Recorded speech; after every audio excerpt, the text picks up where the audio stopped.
Alors c'est le départ pour Cynthia à la gare de Rossio, en plein cœur de Lisbonne. Alors, je vous avais déjà montré ces deux superbes entrées. Alors c'est de là que tout le monde doit partir pour aller à Sintra. Et j'attends mon train. Voilà. Alors, en préparation. Et je vous montre la prochaine étape. Je vous montre la ville de Sintra. Le fameux Palacio de la Peña à Sintra. C'est ça que je vais visiter pour vous sans plus tarder. Alors là, c'est une montée, après une interminable montée en bus d'une demi-heure. On fait une autre montée de 30 minutes, de 15. Alors voici le splendide palais en question, palais national de Sintra, avec vue en bas de Sintra, comme vous pouvez voir. Alors je vais aller rentrer dans l'intérieur du palais sans plus tarder. Alors voici le cloître avec une forte influence arabe. On sent très bien les arabesques du cloître avec son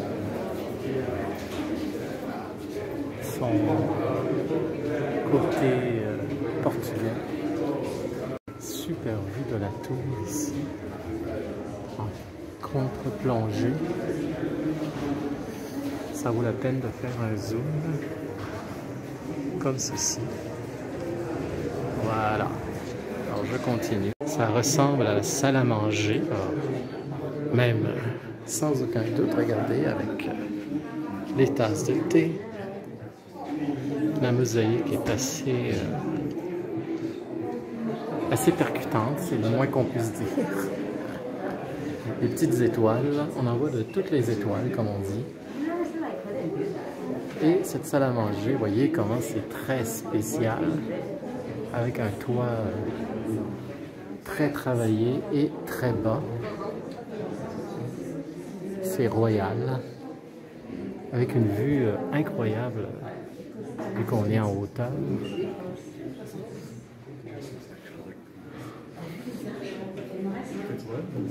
Vu qu'on est en hauteur, on a une vue incroyable. Très belle salle à manger. En fait, il faut que tu photographies le plafond.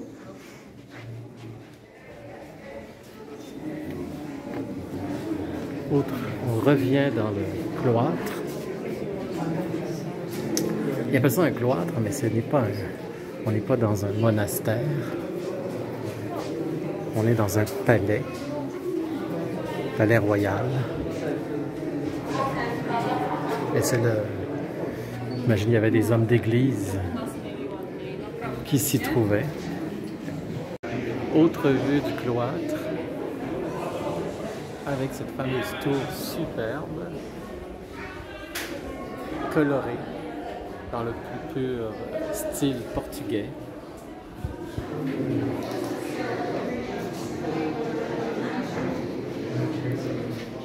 Alors comme vous, je découvre chacune des pièces. Inutile de vous dire qu'il y a beaucoup de monde.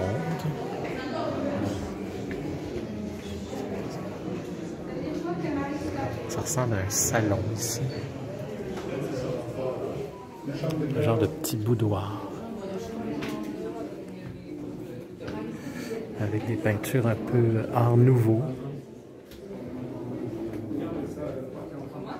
Des nayas, avec des nayas,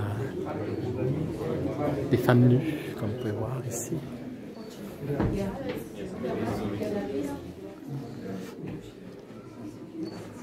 Alors, le roi se faisait la belle vie, quoi.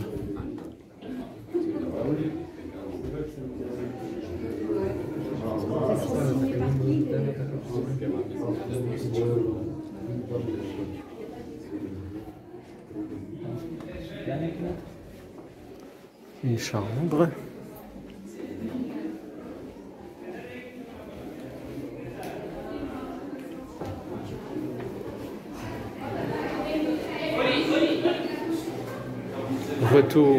Retour au cloître, mais vu de l'autre côté.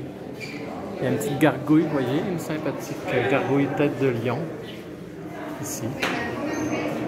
Alors on change d'étage, on monte d'un étage, encore et encore. Comme je disais, on n'a pas fini de monter depuis qu'on est arrivé à la gare. Tout le monde monte. Je pense que c'était une obsession des hauteurs. Et là, on peut voir encore la petite place qu'on a vue là, mais en hauteur. Plus en hauteur. Ce qui est intéressant, ça nous permet de mieux voir cette tour superbe qu'on voyait en contre-plongée et qu'on voit maintenant plus facilement, quoi. Et là, on est en plongée sur le cloître, qui est toujours aussi superbe. Vous n'avez pas vu ce fameux dôme ici, qui est très arabisant, avec son pic sur le dôme.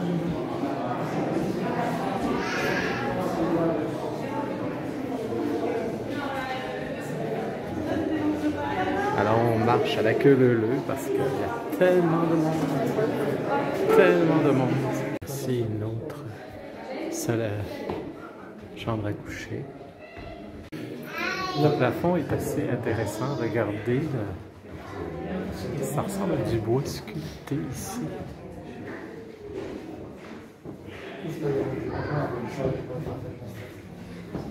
Ça c'est du plâtre, ça c'est clair que c'est du plâtre. On est encore dans une chambre à coucher. Regardez la vue, vous ne la voyez pas à cause du soleil. Une vue incroyable. Alors,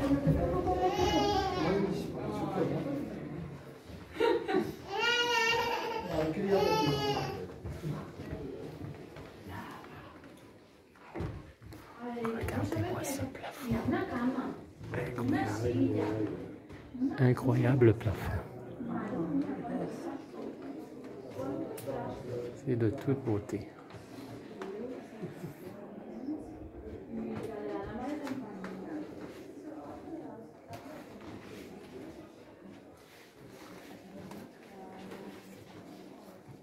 Le plafond, très travaillé, se répète sur les murs, tout aussi travaillé.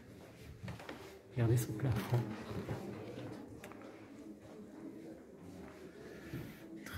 C'est des petites pièces, mais elles sont très travaillées. Ça, c'est plus classique, moins percutant.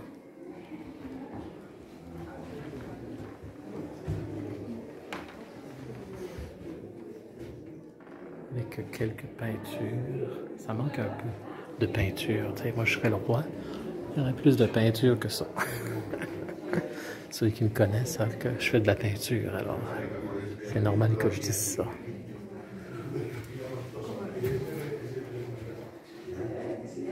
Ça, c'est plus classique, plus banal. Le secrétaire est assez intéressant. Il donne un peu mal à la tête par tous ces motifs qui se répètent. En bas aussi, vous voyez. Mais moi, ça me donnerait mal à la tête d'écrire sur ce secrétaire. Et on va arriver à une terrasse. On le voit en filigrane ici. Une prochaine pièce a l'air assez banale. Oh, à part ce meuble en céramique. Incroyable, vert. C'est la salle du téléphone. Ils ont fait une salle juste pour téléphoner. À l'époque, évidemment, avoir un téléphone, c'était quelque chose.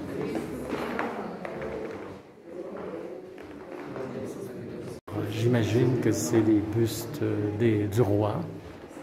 Buste du roi, ou ici il y a le buste de la famille royale. Avec des plafonds en semi-trompe-l'œil. Regardez-moi ça, c'est pas génial. Toutes ces terrasses qui surplombent ce château avec une vue phénoménale dans la région. J'avoue que cette montée interminable en valait la peine parce que c'est vraiment très impressionnant. Tu as l'impression vraiment d'être sur le toit du monde.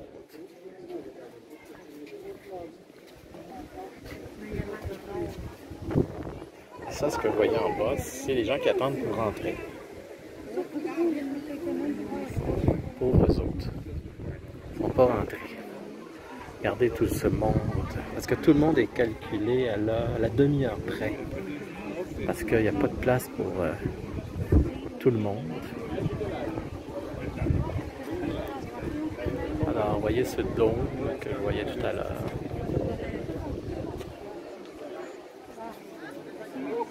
C'est vraiment très beau, très très beau. Regardez cette tour qu'on revoit encore, qui fait un rappel avec cette tour-là.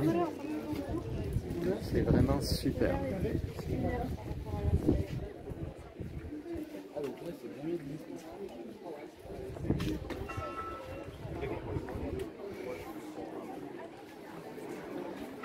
Il y a quelques rénovations, mais pas trop, heureusement. J'imagine que c'est un autre portrait du roi. Avec un petit vaisselier qui se place très bien n'importe où. Et un pot de chambre gigantesque.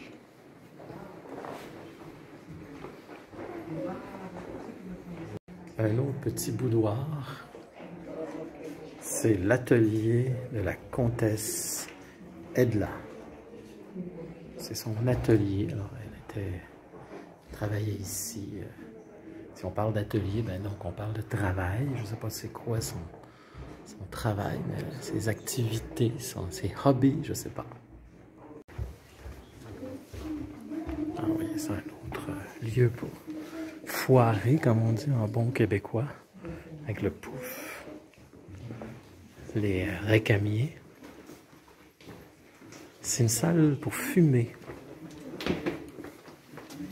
Et là, on arrive dans une grande salle assez spectaculaire. Ça doit être la salle de bal.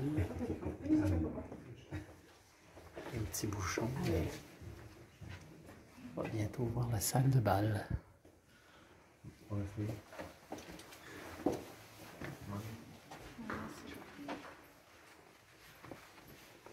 Est-ce qu'il y a un espace monsieur? Ça va? Un reportage. Non, non, je ne fais pas un reportage.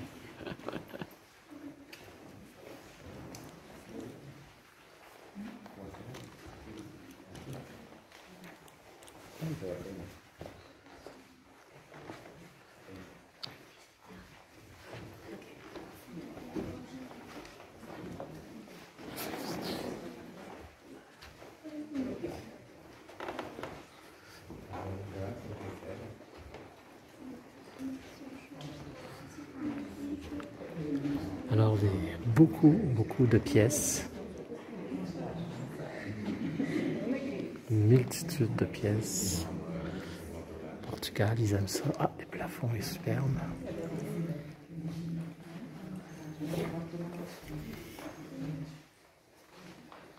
C'est travaillé.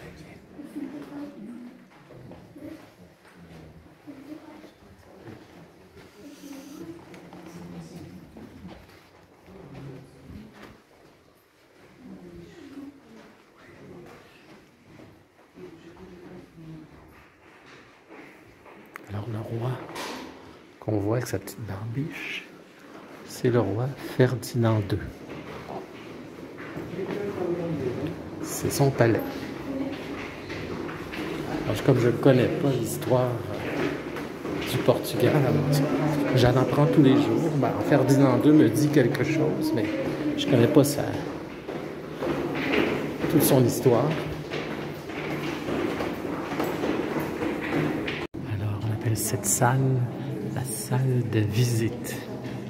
Alors, j'imagine que le roi Ferdinand II recevait ses invités ici, ses visiteurs qu'il invitait dans son palais ici. J'imagine, si on appelle ça une salle de visite.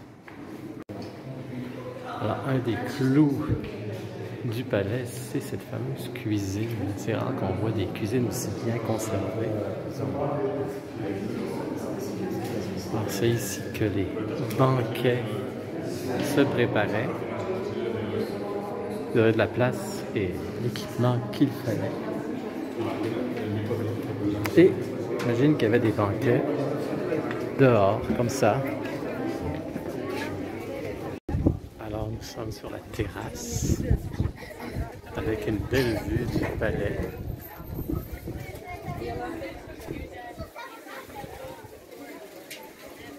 Toujours ces azuleros.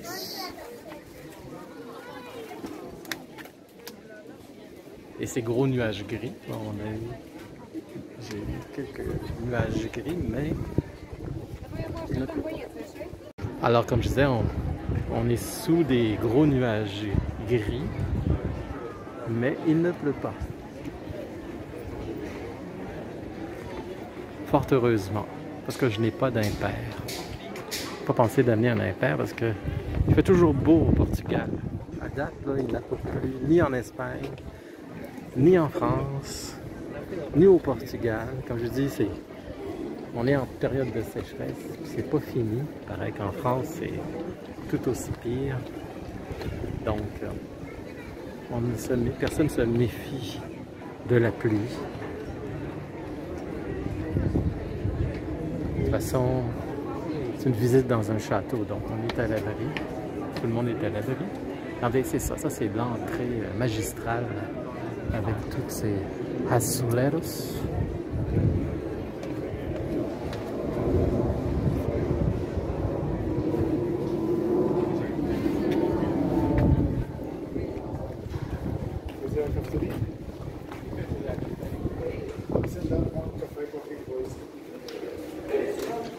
Je ne sais pas où ça mène. Une autre vue incroyable. Waouh! Regardez ça. C'est vraiment beau.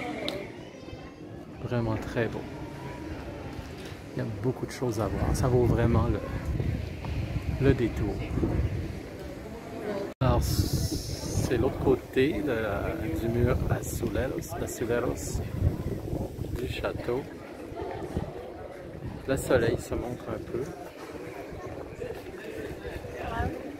Ce qui n'est pas un tort. Regardez cette vue incroyable de la région et de la mer. C'est vraiment très beau.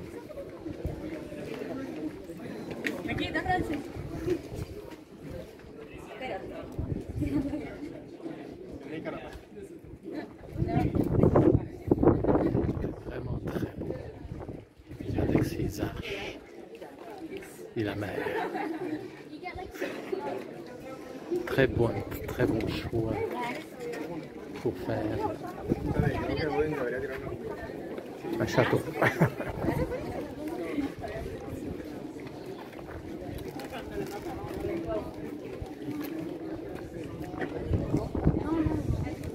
Vue de la tour et de l'autre côté, on se promène, il y a une petite passerelle ici, puis on fait le tour de cette tour.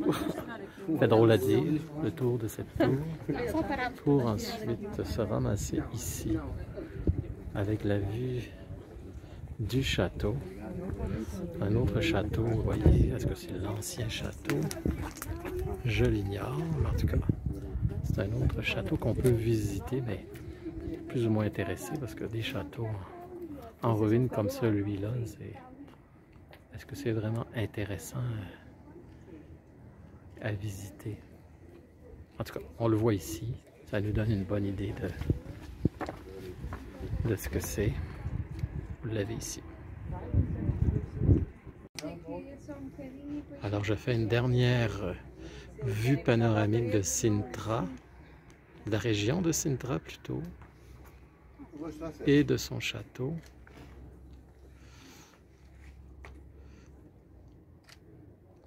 Une autre vue du château. Pendant que le soleil remonte son bout du nez. Les arbres sont incroyables. Regardez cet arbre-là, comme il est beau. Et comme il embaume, vous ne le sentez pas, mais ça sent le pain. Pas le pain qu'on mange, évidemment, mais l'arbre de pain.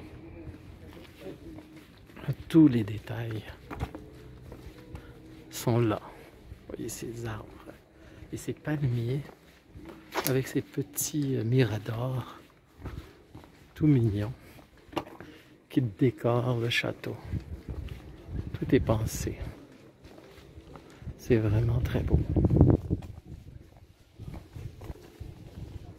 Alors là, on fait vraiment le tour du château et on pense à faire une promenade, ce qui est vraiment joli. Et on revient à l'endroit de départ. Vous reconnaissez, avec son entrée principale ici. Voilà. Alors, on a fait le tour du château. J'espère que ça vous a plu. Et on se revoit pour une prochaine visite. Je ne sais pas encore laquelle. C'est une surprise.